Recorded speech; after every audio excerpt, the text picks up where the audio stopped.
화면 띄워주시죠. 이제 큐티에 대한 얘기를 하기 전에 저에 대한 좀 소개를 하면 저는 전공이 예배학이라면 좀 거짓말을 보태면 부전공은 큐티입니다. 그래서 큐티를 우리나라에 있는 교재 중에 안 해본 게 없고 미국에 가서도 또 미국에서 여러 가지 큐티 교재로 1.5세들, 2세들하고 같이 묵상 나눔했던 사람입니다. 참고로 미국 교회 목사님은 저의 멘토신데 목사님의 출신 성분이 성경 읽기를 주로 하는 선교회였어요. 그래서 지독하게 거기서 제가 묵상법 공부하고 목사님한테 되게 많이 혼나면서 배웠습니다. 그래서 큐티에 대해서 저한테는 굉장히 숙제이자 과제이자 또 저한테는 사명이라고 할 수 있는데 우리 교회가 이제 앞으로 큐티를 할 거거든요. 근데 아마 오늘 말씀을 듣고 큐티에 대한 얘기를 들으면 귀에 잘 안 들어오실 수가 있습니다. 그래도 걱정하시지 마시고 제가 여기 살아있는 한 계속해서 분기별로 계속 큐티 얘기를 할 겁니다. 그래서 여러분이 어느 정도 하기 시작하면 1년에 2번 할 거고 여러분이 못하시면 분기별로 계속 큐티 세미나를 합니다. 그래서 걱정하지 마시고 이번에 몰라도 다음에 들으시면 된다, 이렇게 하시면 되겠습니다. 자, 그렇다면 큐티란 무엇인가 보여주시죠. 큐티 밑그림을 한번 그려볼 때 큐티라는 것은 quiet time, 그러니까 조용한 시간을 뜻합니다. 그러면 조용한 시간이 왜 중요한가? 믿는 사람이 조용한 시간에 뭘 하겠습니까? 묵상을 하고 하나님 말씀에 대한 생각을 하겠죠. 큐티를 하다가 예수님한테 굉장히 크게 칭찬을 받은 사람이 있습니다. 혹시 아시나요? 누굴까요? 요한복음 1장에 보면은 나다나엘이라는 사람이 나옵니다. 아시나요? 이분이 예수님을 처음 만났을 때 어디에 있었는지 혹시 아십니까? 무화과 나무 아래에 있었습니다. 그때 예수님께서 나다나엘에게 뭐라고 그러냐면 내가 무화과 나무 아래에 있을 때부터 너를 보았노라. 그러면 무화과 나무에서 뭘 했겠냐? 보통 그 나무는 우리로 따지자면은 사랑방하고 비슷했습니다. 그럼 거기에서 분명히 말씀을 묵상하거나 기도를 했을 가능성이 있는데 예수님께서 거기 있는 나다나엘을 보면서 뭐라고 그러냐면 너는 참 이스라엘이다. 간사함이 마음이 없다. 그러니까 그 중심의 진실함을 예수님께서 큐티하는 동안에 보신 거예요. 그리고 극칭찬을 받게 되는 거죠. 그래서 오늘도 우리에게 되게 중요한 큐티에 대한 이야기가 이어지는데요. 자, 그렇다면은 큐티가 왜 필요한가? 큐티가 왜 필요한가? 오늘 그 얘기부터 한번 시작해 보겠습니다. 보여주시죠. 우리 같이 한번 읽어볼까요? 시작. 기독교는 말씀이다. 우리가 믿는 기독교는 한마디로 표현하면은 말씀이 전부이기 때문입니다. 자, 제가 질문해 보겠습니다. 여기서 하나님 보신 분 한번 손 들어 보세요. 없죠? 예. 하나님의 음성을 내가 직접 귀로 들은 적이 있다. 한번 손 들어 보세요. 잘 없으실 거예요. 로렌 커닝햄이라는 목사님이 계시는데 YM이에요. 예수돈다단 출신인데 그 목사님이 음성 듣기 뭐 이런 거 굉장히 강조하는 선교회거든요. 그런데 그 목사님도 뭐라고 하냐면 귀로 직접 예수님, 하나님 혹은 성령님의 음성을 들은 게 일생에 딱 한 번이래요. 이제 그렇다면 제가 질문을 해보겠습니다. 우리는 그러면 하나님을 어떻게 만납니까? 하나님이 누군지를 어떻게 알죠? 그리고 하나님이 도대체 나랑 어떤 관계인지를 어떻게 합니까? 여러분 거기에 대한 정답은 한 가지밖에 없어요. 뭐죠? 바로 말씀입니다. 그러니까 기독교는 말씀의 종교예요. 그도 그럴 것이. 넘겨주시죠. 다음에서 보는 이 기독교의 절대적인 세 가지의 사건이 있습니다. 첫 번째는 창조 사건, 두 번째는 십자가 사건, 세 번째는 교회가 탄생한 오순절 사건. 이거 굉장히 중요하죠. 자, 하나님이 세상을 창조하실 때 뭘로 창조하셨습니까? 잘하시네요. 역시 말씀으로 하셨어요. 말씀. 물론 그 말씀이 무엇이냐 했었을 때 음성의 말씀이냐 에너지냐 아니면 의지냐 잘 모르지만 말씀이 세상의 시작이었습니다. 뿐만 아니라 두 번째로 예수님께서 이 땅에 오셔서 사역을 하실 때 처음 사역을 어떻게 하셨느냐? 회당에 가갖고 나 이제 앞으로부터 사역할 거야 이러고 시작을 했습니다. 그때 뭘 읽으셨냐면 이사야서 말씀을 읽으셨습니다. 그러면 처음의 말씀도 이사야서 말씀이고 예수님이 갈릴리아에서 제자들을 모아서 이제 사역을 시작을 했었을 때 산상수훈이라는 걸 했습니다. 산상수훈은 산 위에서 가르치는 거예요. 그때 예수님께서 하늘에서 갑자기 내려온 말씀을 가르친 게 아니라 어떤 말씀을 가르쳤냐면 신명기에 있는 말씀을 다시 재해석해냅니다.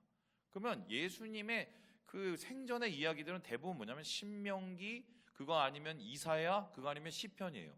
심지어 예수님께서 십자가에 돌아가셨을 때 목이 말라셔서 뭐라고 얘기했습니까? 내가 목마르다. 여기에 대해서 학자들도 어떻게 얘기했냐면 예수님이 십자가에서 어떻게 견뎠느냐 했었을 때 이건 최근 나온 학설인데 시편 1편부터 23편까지 아마 예수님이 쫙쫙 읽으면서 그걸 견디지 않았을까.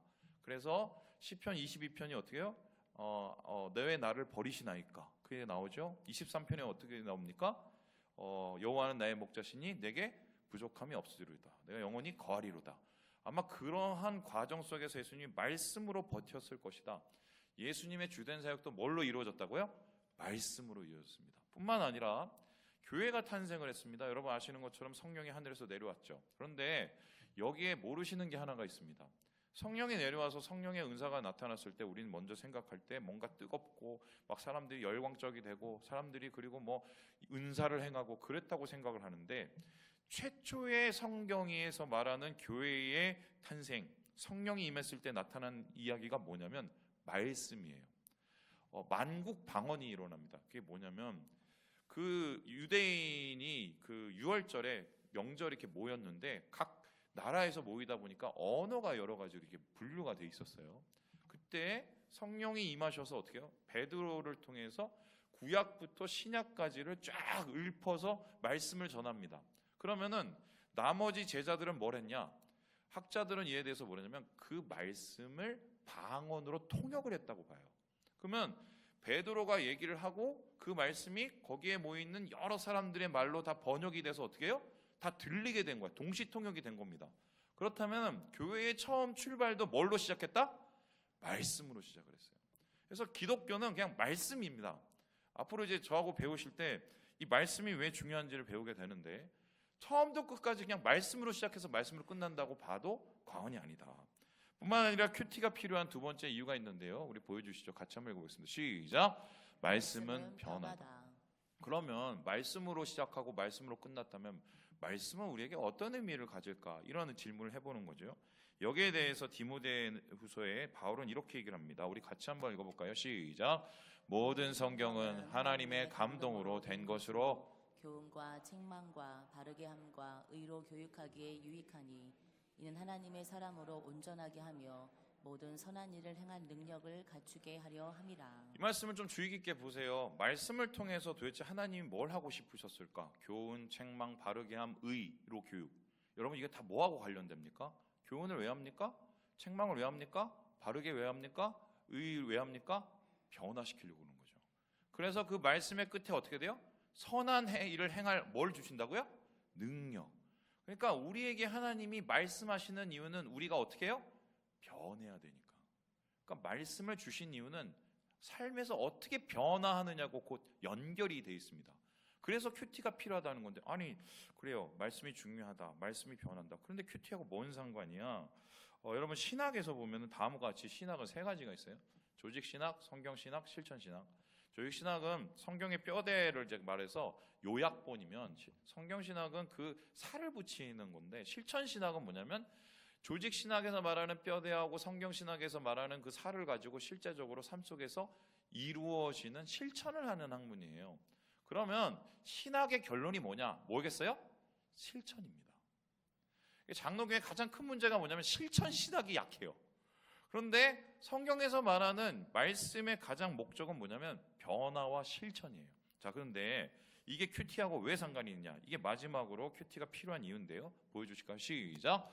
변화는 큐티다. 이게 어떻게 해서 변화가 일어나느냐? 말씀을 듣고 한 귀로 듣고 한 귀로 가버리면 변화는 일어나지 않습니다. 씨를 뿌렸을 때 어떻게 해요? 그게 땅에 떨어지면 주워가서 먹죠, 새가. 아니면은 뭐 돌밭에 떨어지면 잠시 어떻게 해요? 피었다가 그냥 말라버립니다. 가시밭이면 자라나지도 못하고요. 그런데 그게 열매를 맺으려면 어떻게 됩니까? 씨앗이 땅으로 뿌리를 내려야 되죠. 그리고 가지가 올라가죠. 줄기가 올라가죠. 잎사귀가 올라가죠. 그리고 열매가 맺어집니다. 이게 큐티예요. 큐티라는 건 뭐냐면 말씀이 내 마음속에 와서 뿌리를 내려서 열매를 맺는 과정입니다. 그래서 그 큐티라는 것을 할 때 우리는 어떤 것을 해야 되느냐? 말 그대로 실천을 해야 되는데 여기에 대해서 에베소서에서 이렇게 얘기를 하고 있습니다. 우리 같이 한번 읽어보도록 하죠. 시작. 진리가 예수 안에 있는 것 같이 너희가 참으로 그에게서 듣고 또한 그 안에서 가르침을 받았을진데 너희는 유혹의 욕심을 따라 썩어져가는 구습을 따르는 옛사람을 벗어버리고 오직 너희의 심령이 새롭게 되어 하나님을 따라 의와 진리의 거룩함으로 지으심을 받은 새 사람을 입으라. 보세요. 그 안에서 가르침을 받았을 텐데 진리, 말씀으로 가르침을 받으면 나중에 어떻게 되라고요? 새롭게 되라는 거예요. 변화. 그러면은 말씀을 통해서 그 말씀이 내 안에 들어와서 새롭게 돼야 된다. 그럼 큐티는 어떤 거냐? 그 말씀이 내 말씀이 되는 거예요. 성경에 있는 말씀이 내 말씀이 되는 거예요. 아브라함에게 한 말씀이 내 말씀이 되는 거예요. 심지어 예수님의 말씀이 누구의 말씀이요? 내 말씀이 되는 게 이게 큐티다. 자, 그렇다면은 이러한 큐티를 하기 위해서 뭐가 필요하냐? 세 가지가 필요한데 보여주실까요? 1번 뭐가 필요하다고요? 국어를 잘해야 됩니다. 이게 무슨 죄인지 제가 설명해 드릴게요. 두 번째는 뭐가 필요하다? 감동. 세 번째는 운동. 자, 한번 따라오겠습니다. 국어, 감동, 운동. 국어, 감동, 운동. 네, 안 따라하시면 끝까지 합니다. 국어, 감동, 운동. 국어, 감동, 운동. 자, 국어를 왜 해야 됩니까? 여러분, 성경은 책이에요. 책 중에서 66권을 묶어놨단 말입니다. 근데 66권 중에는 시도 있고 소설도 있고 뭐 에세이도 있고 심지어 율법책도 있어요. 법전도 있어요.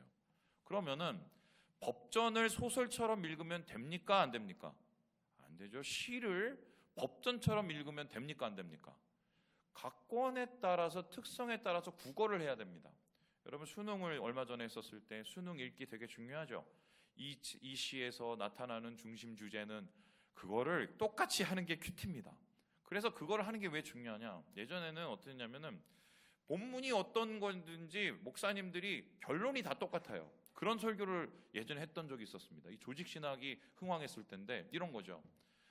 막 여호수아가 뭘 하든 모세가 뭘 하든 예수님이 뭘 하든 끝에는 기도 열심히 해라, 말씀 열심히 해라, 봉사 열심히 해라 이러고 끝나던 시대가 있었습니다.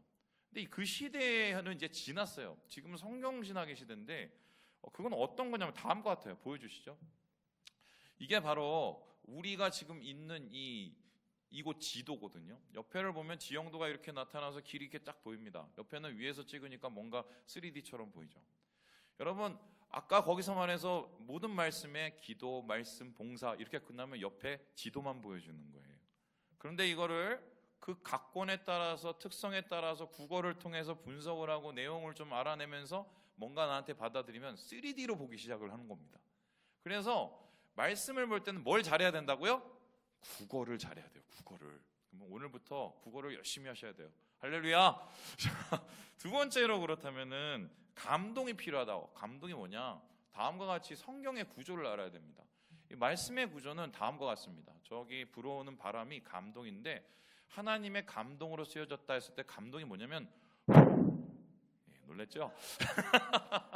숨이에요. 숨.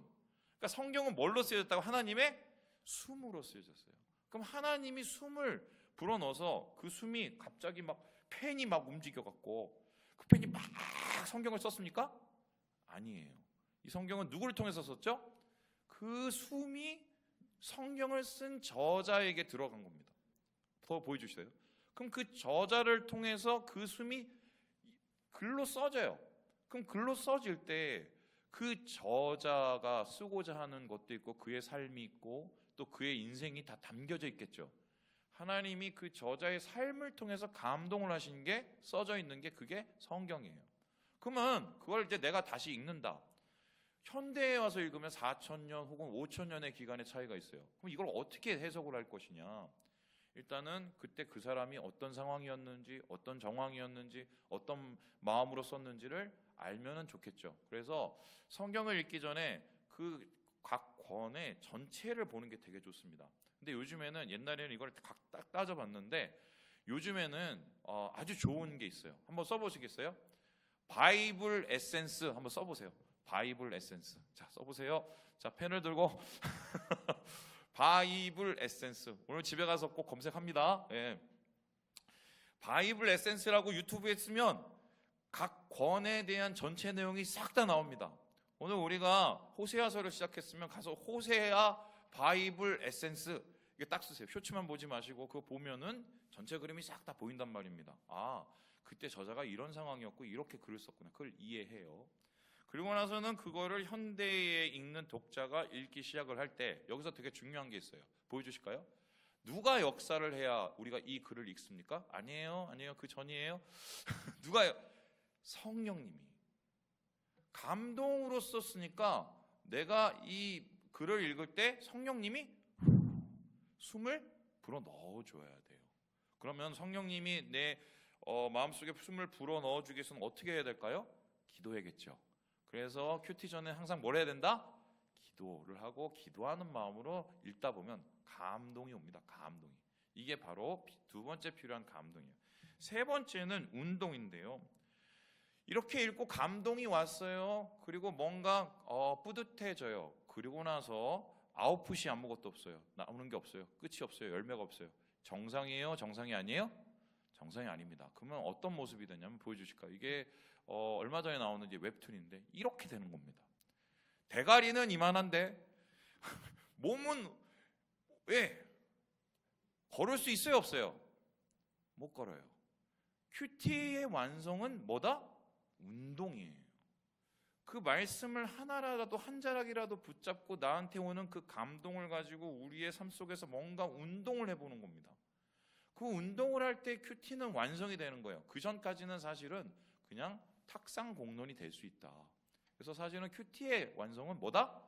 운동이에요. 실천이고 변화고. 자, 그렇다면은 이제 중요한 거 큐티를 도대체 어떻게 해야 될 것이냐. 여기에 대해서 여러 가지 큐티법이 있는데 오늘 나온 이 여호수아서 1장 8절만큼 큐티법을 굉장히 잘 설명해낸 말씀이 없습니다. 우리 함께 여호수아서 1장 8절 말씀을 다시 한번 읽어보도록 하겠습니다. 시작. 이 율법책을 내 입에서 떠나지 말게 하며 주야로 그것을 묵상하여 그 안에 기록된 대로 다 지켜 행하라. 그리하면 내 길이 평탄하게 될 것이며 내가 형통하리라. 지금 이게 어떤 상황이냐면 여호수아가 요단강을 건너와서 이제 전쟁을 해야 되는데 하나님께서 전쟁법을 가르쳐 주세요. 그 전쟁법이 뭐냐면은 큐티예요. 신기하죠?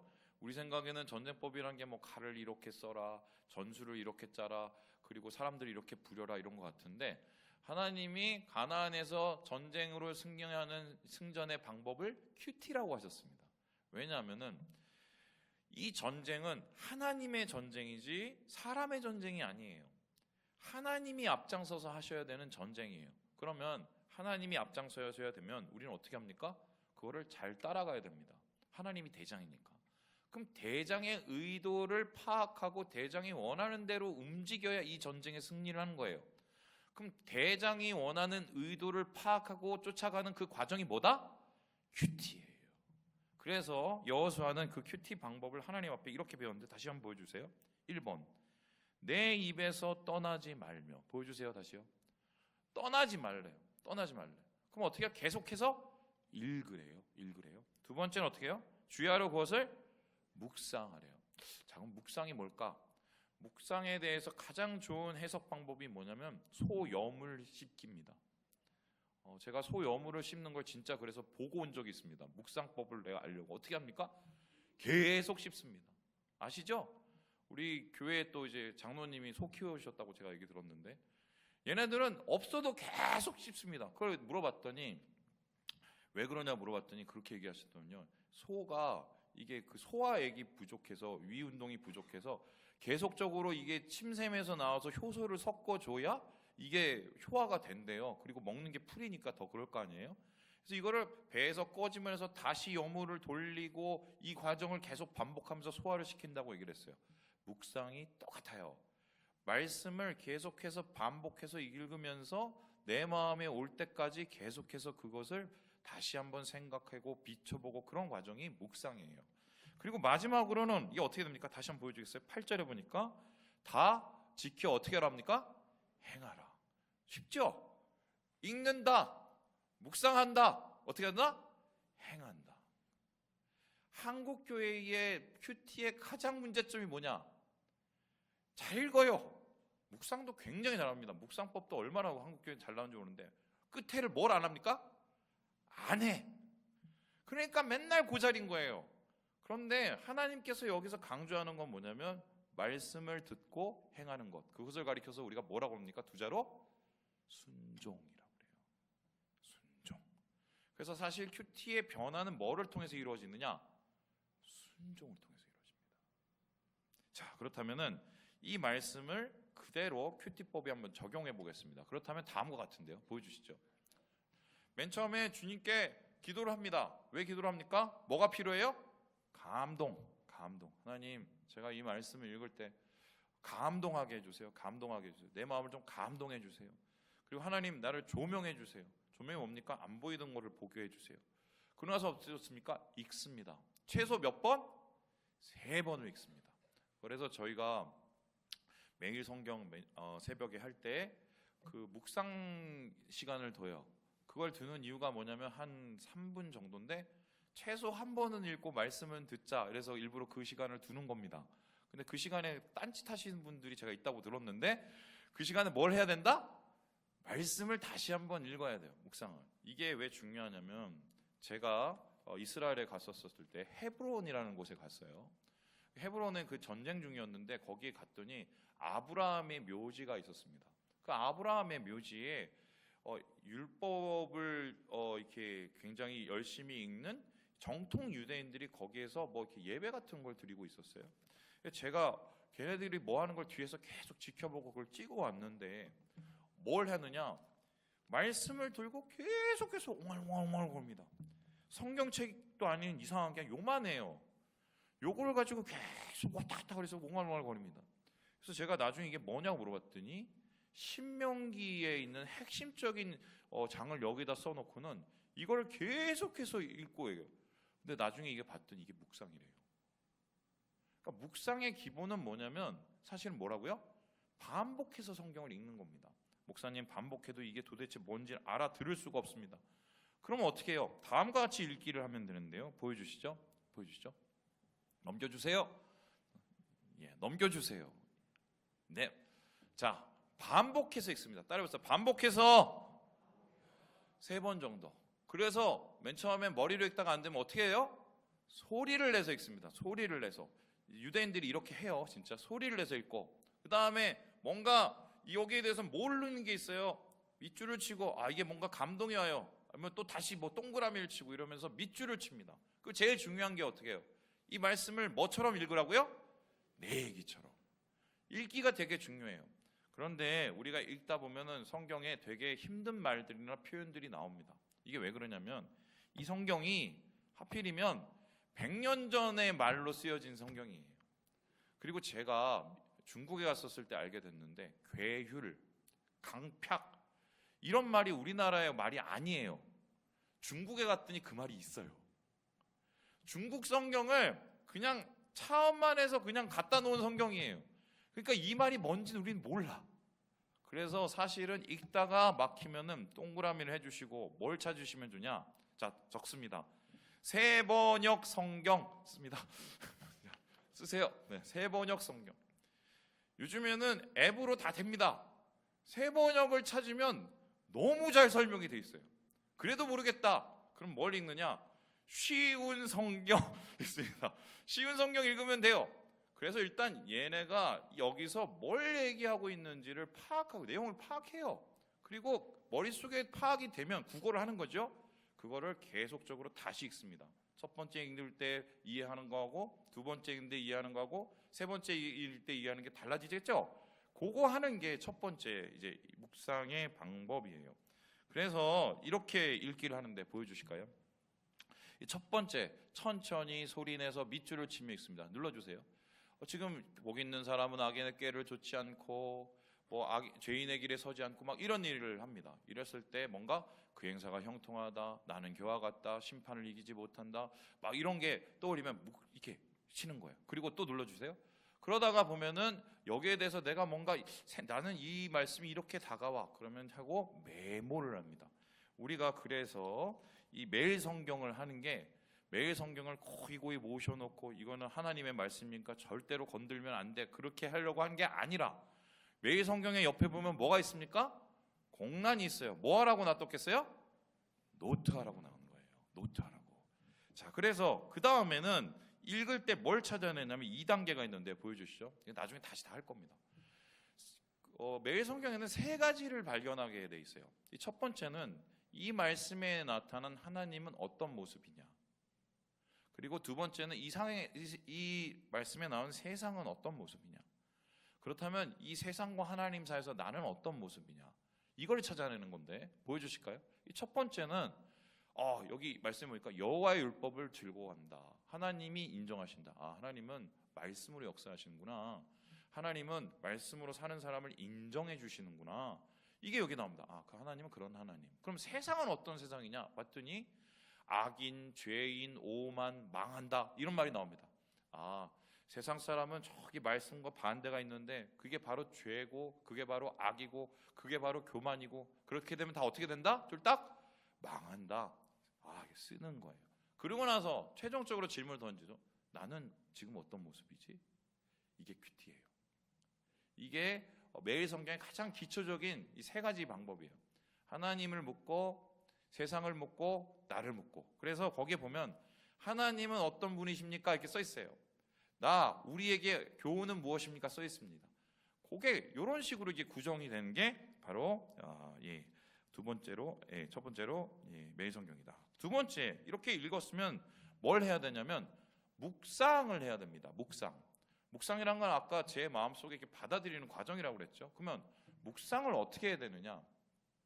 밑줄 친 거 아까 있죠. 집중해서 다시 한번 읽어봅니다. 그리고 왜 내가 이걸 생각했는지 생각을 다시 해봅니다. 그리고 이걸 통해서 하나님이 나에게 뭘 얘기하시지 하면서 말씀을 하시는 것을 듣는 거예요. 이런 겁니다. 어떨 때는 이것 자체가 이게 도움이 될 때가 있어요. 예를 들어서 오늘 새벽에 호세아 말씀을 했거든요. 호세아 말씀이 어떤 말씀이었냐면 호세아 보고 하나님께서 너 저기 창녀하고 좀 결혼하고 애를 낳아 이렇게 얘기합니다. 그랬더니 첫 번째 애를 낳는데 이스라엘이라고 졌어. 그건 자기 애예요. 그런데 두 번째 애는 뭐냐면 로루아마 국률이 없어요. 세 번째는 뭐냐면 로암미 백성이 아니래요. 그 소리는 뭐냐면 이 여자가 나가서 바람 펴서 딸하고 아들을 낳아온 거예요. 근데 중요한 거는 호세아가 이 여자를 버려요, 안 버려요?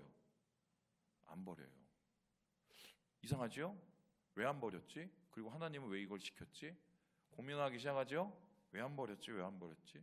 그랬더니 하나님이 나중에 뭐라고 그러냐면 이게 내 마음이야 라고 얘기합니다. 하나님이 우리가 그렇게 엉망진창으로 살아도 우리가 밖에 나가서 외도를 하고 바람을 펴도 하나님 이렇게 나를 안 버리네? 이렇게 묵상이 될 수 있어요. 두 번째는 하나님이 호세아한테 그걸 시켜요. 그 소리는 뭡니까? 호세아 보고 하나님 마음을 느껴보라는 거예요. 내가 너희를 이렇게 한 거니 너희가 한번 이렇게 너도 한번 해봐. 그러면서 내 마음이 어떤지 느껴봐. 그러면서 똑같이 용서를 하게 만드는 거죠. 우리가 하나님 앞에 용서를 받았으니 하나님도 우리가 하나님처럼 용서해 주기를 원하는구나. 바로 묵상을 그렇게 할 수가 있는 거죠. 거기에 대한 하나님의 마음을 묵상하고 나를 묵상하게 되는 겁니다. 때로는 이렇습니다. 거기가 보면 하나님께서 회복에 대한 얘기를 해요. 나중에 너희를 내 백성으로 삼을 것이다. 근데 그날은 막 예를 들어서 내가 컨디션이 안 좋았는데 내 백성이 될 것이다. 내 백성만 꽂히는 날이에요. 그러면 내 백성이 왜 나한테 머릿속에 꽂혔을까 고민을 하기 시작하겠죠? 그러면서 어떻게 돼요? 내가 요즘에 소속감이 좀 떨어졌구나. 하나님이 너는 내 백성이야 그를 말씀하시려는 거구나. 그렇게 단어 하나로도 묵상이 가능한 거예요. 중요한 것은 뭐냐면 아까 얘기했듯이 밑줄 치고 생각하고 말씀하는 것을 통해서 나에게 뭘 하는지를 들어야 됩니다. 그리고 듣고 나서는 이거를 그냥 버리지 말고 적어야 되는데 묵상은 잘 적기예요. 보이시죠? 들린 것을 적습니다. 하나님이 이게 나를 위로하시려는 약속인지 책망하시려는 건지 오늘 나를 인도하시려는 건지, 하나님이 기억보다 기록이 오래하게 하니까 이건 꼭 기록을 해야 되겠다. 그리고 이거를 개인 일기처럼 써서 나에게 하시는 말씀으로 한번 내가 다시 써야겠다. 이런 과정을 통해서 이 말씀이 호세의 말씀이 아니라 누구의 말씀이 돼요? 내 말씀이 되는 거예요. 이제 그게 이제 묵상이고요. 이제 이렇게 했으면은 최종적으로는 뭘 해야 되느냐? 적용을 해야 됩니다. 적용이라는 건 오늘 말씀에 읽은 거를 나한테 끌어오는 건데, 그럼 적용을 어떻게 해야 되느냐? 여기에 대해서는 여러 가지 방법이 있는데 오늘은 세 가지만 먼저 해보겠습니다. 우리 첫 번째 같이 한번 읽어볼까요? 시작! 오늘 당장 적용하는 말씀. 이 말씀을 읽고 뭔가 오늘 마음에 오는 게 있는 거예요. 굳이 안 오면 짜낼 필요는 없어요. 그런데 내가 오늘 가서 아내한테 잘해줘야겠구나. 이거 뭐 고멜이라는 여자한테도 이렇게 잘했는데 내가 왜 내 아내한테 못해줘? 적는 겁니다. 아내한테 잘하기. 오늘 내가 당장 할 수 있는 그거를 첫 번째로 이제 적는 거예요. 두 번째, 보이시죠? 성품을 변화시키는 말씀. 하나님이 내 안에서 뭔가 이 말씀을 통해서 이야기하고 내 인격을 변화시키기를 원하는 거죠. 그 인격이 뭡니까? 너는 좀 인내하고 좀 참아라. 왜 이렇게 사람을 너무 못 참니?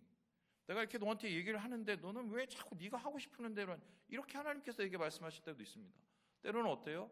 제가 너무 죄를 짓는데 그걸 너무 편하게 생각하니까, 야, 내가 너 죄 짓는 것 때문에 내가 너무 힘든데 왜 너는 그걸 너무 이렇게 가볍게 생각하니? 이렇게 하나님께서 말씀하실 때가 있어요. 그게 고통스럽든 고통스럽지 않든 적는 겁니다. 하나님이 나에게 이런 부분을 고칠 것을 원하시는구나, 적습니다. 그리고는 마지막으로 뭘 하느냐? 보시다시피요, 행동을 실제적으로 어떻게 할 것을 적는 겁니다. 오늘 나에게 예를 들어서 아내한테 잘해줘야겠다. 그럼 어떻게가 나와야 돼요? 어떻게? 말로 끝나면 안 돼. 오늘 내가 가갖고 설거지를 한번 해줘야겠다. 설거지 1회 적는 거예요.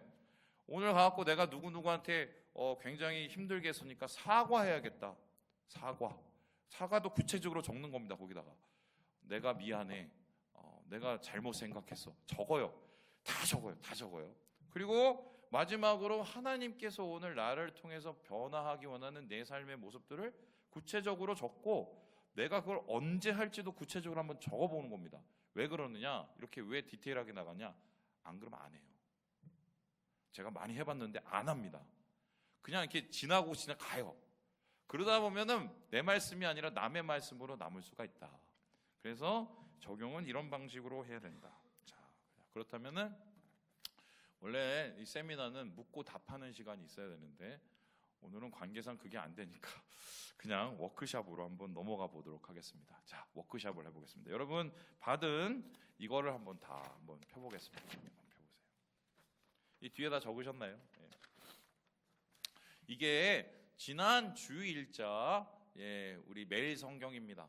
보시다시피 디모데후서 3장 1절에서 10절 10절에서 17절까지의 말씀입니다. 자, 오늘 여러분과 함께 이걸 워크숍을 해볼 텐데, 자, 맨 처음에 뭘 하라고 그랬죠? 기도, 그렇죠? 자, 그러면 지금 우리 같이 잠시 이 말씀을 앞에 두고 기도를 하도록 하겠습니다. 우리 잠시 실제적으로 기도를 해보겠습니다. 개인적으로 한번 기도를 하겠습니다. 시작! 기도합니다. 하나님 아버지,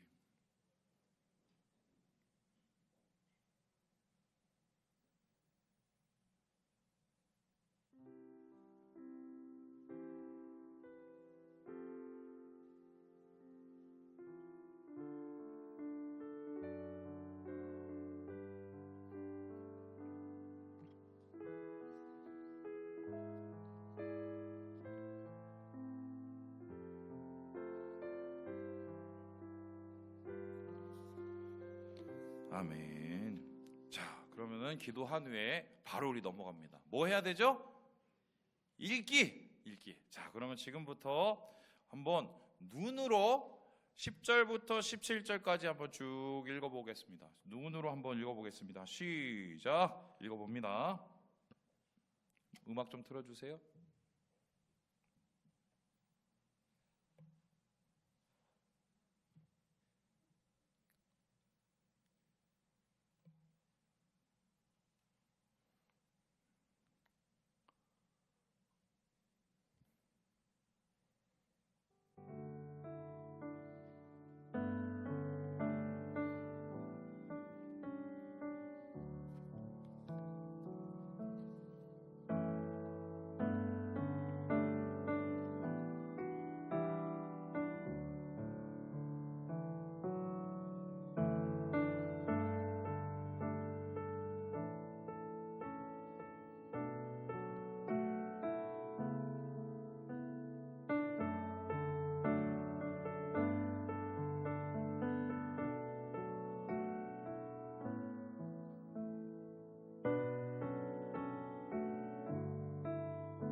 이번에는 우리가 어떻게 읽냐면 어떻게 읽으라고요? 소리내서, 우리 소리내서, 우리 옆 사람 신경 쓰지 말고 소리내서 10절부터 17절까지 우리 같이 한번 읽어보겠습니다. 시작. 나의 교훈과 행실과 의향과 믿음과 오래 참음과 사랑과 인내와 박해를 받음과 고난과 또한 안디옥과 이고니온과 루스드라에서 당한 일과 어떠한 박해를 받은 것을 내가 과연 보고 알았거니와 주께서 이 모든 것 가운데서 나를 건지셨느니라.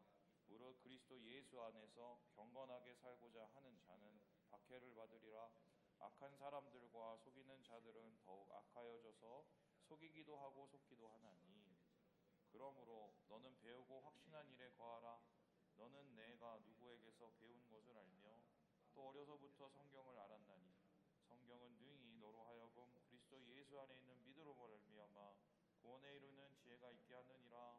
모든 성경은 하나님의 감동으로 된 것으로 교훈과 책망과 바르게 함과 의로 교육하기에 유익하니 이는 하나님의 사람으로 온전하게 하며 모든 선한 일을 행할 능력을 갖추게 하려 함이라. 예, 이 본문을 한번 읽으셨으면은 이번에는 어떻게 하냐면 음악을 틀어주시고요. 눈으로 한번 더 읽으면서 여러분이 특별히 마음에 오는 구절에 줄을 치시고 모르는 구절에는 이렇게 물음표도 하시고 아니면은 여러분이 마음에 오는 단어에 이렇게 동그라미를 치시고 아니면 적을 것을 한번 적어보도록 하겠습니다. 우리 같이 한번 이번 해보겠습니다.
여기서 하시면서 이 말씀에 나온 하나님은 어떤 분이신지 찾으셔도 좋고 또 여기서 있는 세상은 또 어떤 세상인지 한번 찾아보셔도 좋고 그리고 나에게 질문하면 더 좋을 것 같습니다. 그리고 꼭 그게 아니더라도 말씀 한 절을 보면서 여러분이 마음에 다가오면서 질문을 해보세요. 왜 이게 오늘에게 더 눈에 띌까? 예, 그러면서 생각나는 것들을 다 이렇게 적으세요. 기도하시면서.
적어 가시면 이제 제가 내려가서 확인해 보도록 하겠습니다. 저는 아주 확인 사살자네요. 자, 알겠습니다. 자, 우리 진아는 했니? 못했어? 아이고. 켜놓으세요. 네. 권사님도 못 받으셨어요? 프린터를 못 보셨어요. 아이고. 아, 우리 묵상을 했는지 한번 들어보도록 하겠습니다. 무엇일까요? 이거를요? 답을 얘기해요? 맨 마지막에 모든 선한 일을 행할 능력을 갖추게 하려 함이라. 선한 일을 행해야 되겠다. 성경을 읽고. 예, 선한 일을 행해야 됐다. 이렇게 우리 박수로 우리 격려하겠습니다. 예, 또 누구가 있으실까요? 우리 전사님 곽장로님 한번 해보실까요? 엄청 쓰셨는데.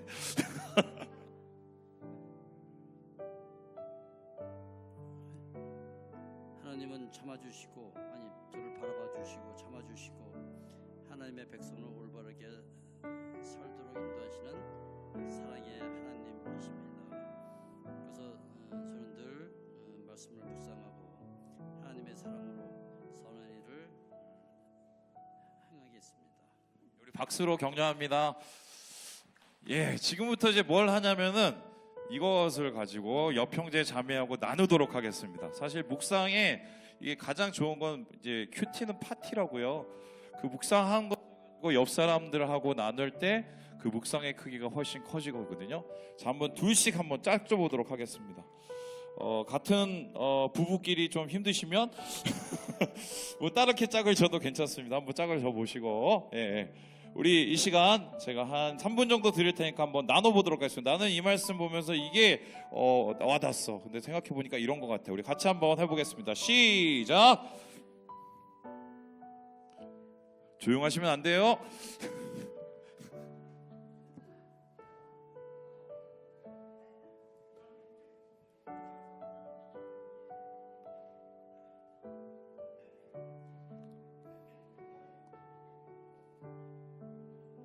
예, 보기 좋습니다.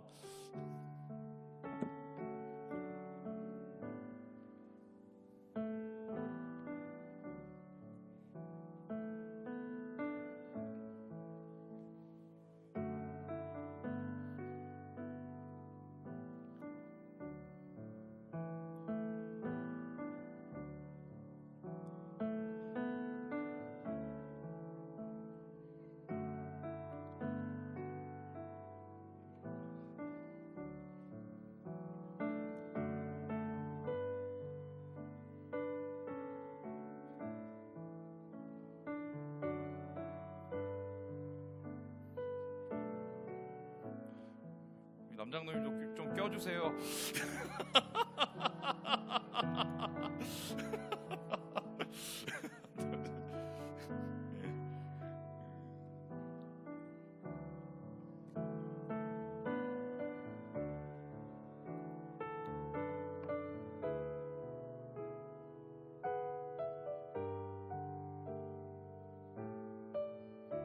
한 1분 정도 남았습니다.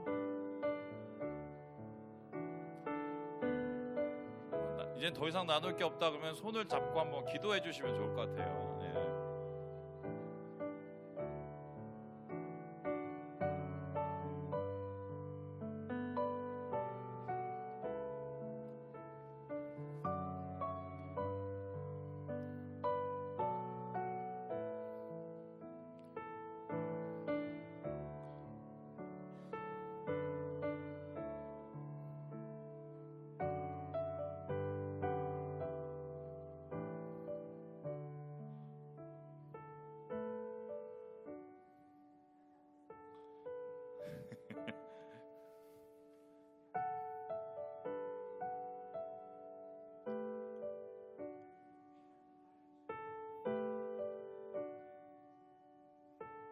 예, 우리 좀 정리를 해볼까요? 슬슬. 예.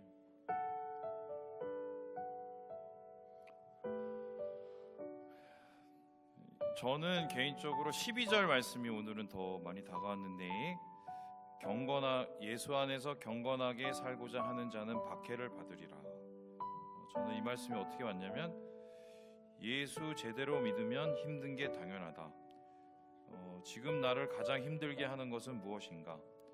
그 문제는 과연 예수를 위한 것인가? 뭐 이런 질문을 저한테 해봤습니다. 근데 그 예수 위한 것이면 기뻐하면서 감당해야 된다고 오늘 말씀 속에서 얘기하니까 이제 받아들여야겠죠. 그리고 여기 이제 적용을 한다면 어떻게 했습니까? 저 같은 경우는 기쁨으로 받아들여야 되니까. 그래서 요즘에 제가 제일 고민하는 게 뭐냐면 이 방송 때문에 아주 미치겠거든요. 그래도 하루에 3번 웃기 뭐 이런 거 한다던가, 아니면은 제가 짜증내는 분들이 몇 분 있는데 1번 저희 아내, 2번째 저희 전도사님 미안하다고 얘기하기. 미안해요. 바로 적용했어요. 그죠? 이런 식으로 이제 아주 쉬운 것부터 시작을 하는 겁니다. 뭐 얘기 한 가지 하고 마치도록 하겠습니다. 뭐 이제 조금 맛만 보신 거고 이제 더 깊이 가셔야 되는데, 다음에 제가 이제 존경하는, 설교자로서 존경하는 목사님이 이제 이찬수 목사님입니다.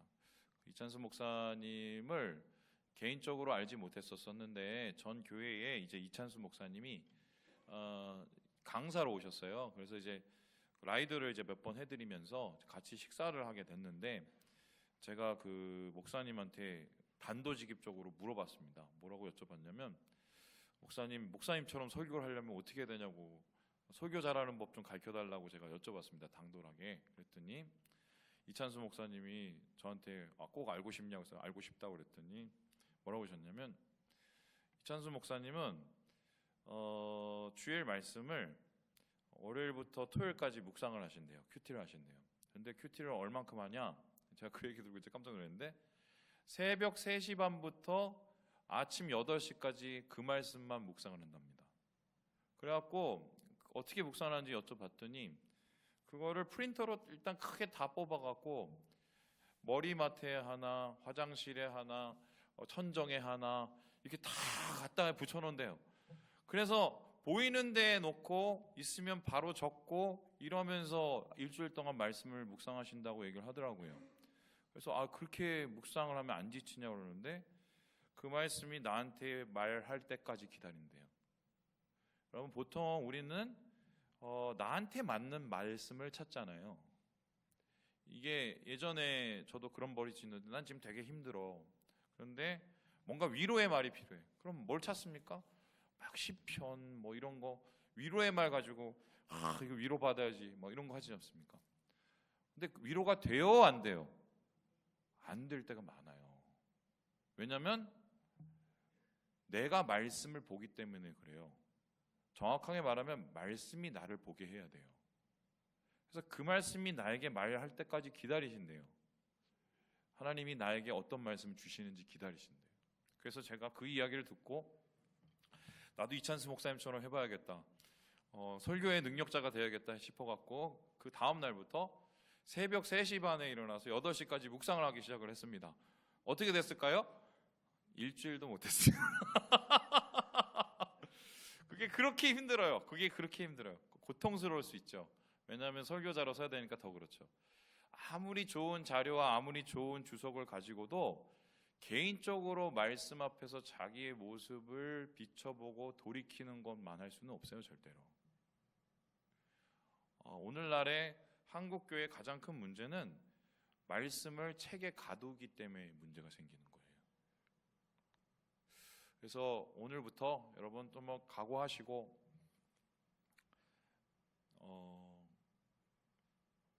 그런 얘기 하시는 분들이 있습니다. 목사님, 오늘 하신 말씀이 저한테 하시는 얘기 같아요. 근데 제가 확실하게 얘기해 드리는 게, 저는 그런 생각 1도 없고요. 저는 제가 묵상한 거를 그냥 나눈 거고, 그날 그 말씀이 저의 그 전날에 묵상한 거를 나눈 거예요. 그런데 그게 여러분의 귀에 때로는 아프게, 때로는 기쁘게, 때로는 눈물 나게 들렸다면 그거는 하나님 말씀입니다. 하나님 말씀에는 응답을 해야 됩니다. 그 응답이 능력이 되려면 순종해야 됩니다. 주님 안에서 묵상의 기쁨을 발견하고 묵상의 능력자가 되시는 우리 사랑하는 형제 자매들 되시길 주님의 이름으로 축원합니다.